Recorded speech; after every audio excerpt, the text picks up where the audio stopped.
I am currently building a block wall, and right now I'm just trying to level this block.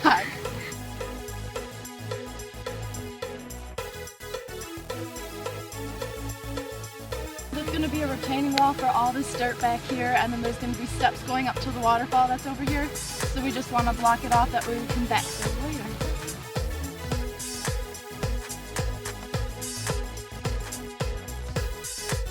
Well, our lovely pool customers, they gave us a little note after Katie and Al did the footings yesterday, and it says, "We love the awesome pool people." So they left us a little surprise this morning. And then underneath this block wall, it did say Wendy and Mark, but it is now covered. So yes.